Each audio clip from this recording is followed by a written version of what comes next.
During that time, I feel like I kind of went a little bit off the rails. Like when I separated with my partner at the time, I started smoking a lot of pot and just was a bit crazy. Like just the way I was living my life. I sort of didn't really have any routine or I was just kind of on this runaway train. Just, it's got a bit out of control. And I think I was at that same time doing, things like the cactus, and it probably wasn't the best time for me to be doing that sort of stuff in hindsight.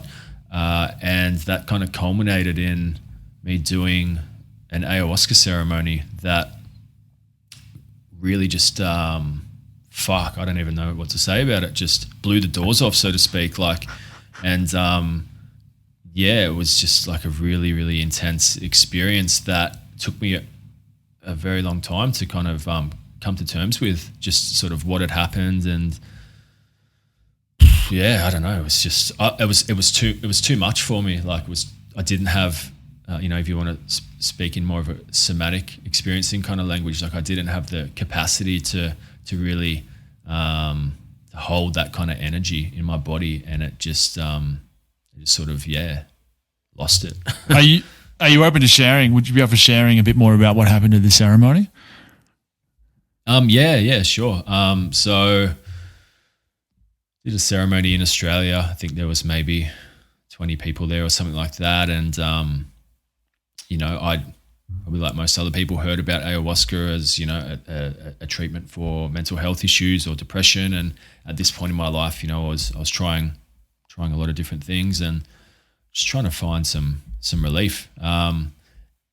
So I was like, oh, well, I'll give it a go, I suppose. And so I went along, and the setting wasn't great. It was outside on a farm at night, and kind of like a thunderstorm was rolling through over the sort of hills and the mountains as we were starting, and it was a bit windy and a bit cold, and just, I don't know, that it wasn't really like a safe feeling, sort of comfortable environment. But I was like, oh, well, we'll crack on. And so I don't know. They gave me the drink, and I had it, and within must have been about 10 minutes, I don't know what happened. I just started freaking out. I got stuck in this thought loop. I was just saying where am I? I feel sick. What the fuck's going on? Does everyone else feel like this? Saying it is more like yelling it, I suppose, or saying it very loudly. Caused a scene essentially, and was very disruptive to everyone else, which, I do feel bad about, but it's sort of it was kind of like a recipe for disaster, just the way my headspace at that time and then that setting kind of came together, and then the storm started picking up, and I don't know, just kind of had a bit of a meltdown. And because I didn't know what was going on, and eventually someone sort of, took me inside, and within being inside for maybe 5 or 10 minutes, I was like, oh, I feel all right. Once I was out of the elements, I felt okay, but just kind of got thrown into this sort of existential crisis, thinking about, concepts of timelessness and infinity and existence and all this kind of pretty kind of heavy sort of stuff. And it was just too much for me at that time. And I just sort of, didn't know how to deal with it. So I kind of flew too close to the sun and caught on fire.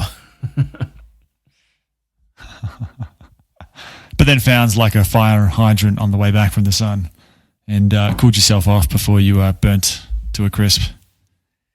Yeah, I didn't burn to a crisp. No, I did not burn to a crisp. But not yet. Anyway. Maybe you're still burning inside. I don't know.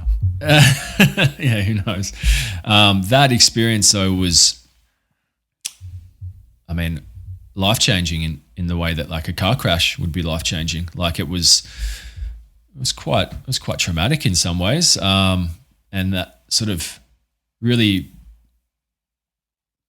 pushed me to really have a good hard look at myself and my behavior and how I was living and what I was living for. So that was a couple of years ago now, and I would say that, you know, it was a positive thing.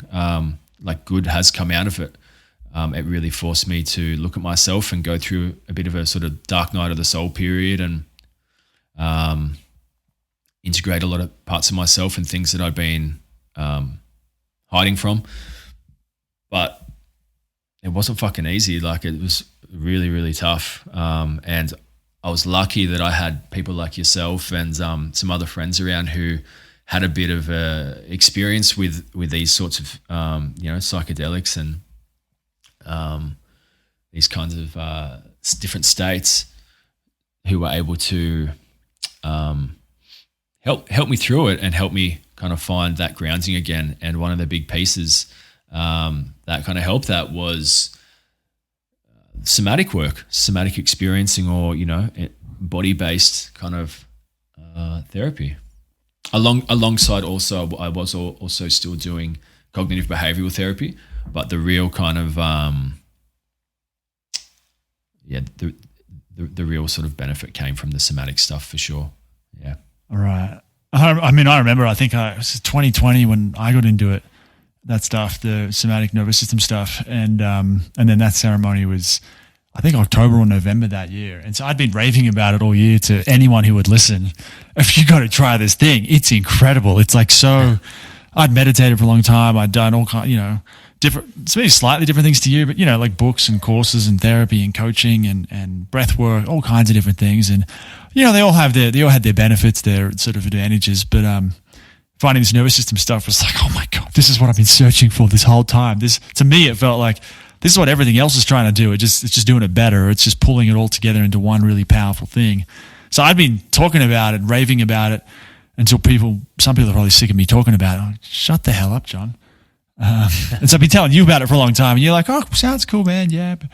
But you weren't that interested until I think it was that ceremony where I think that's when it happened, right? It was after that you were looking for better. You're like, oh, whatever I'm doing right now is, I don't want to put words in your mouth, but it seemed like whatever you'd been doing, like we need something more. There's another piece here that I'm not getting. And then I think it was around that time, like you said, when you got into it yourself. Yeah, pretty much. Yeah. There was something missing from the approach that I had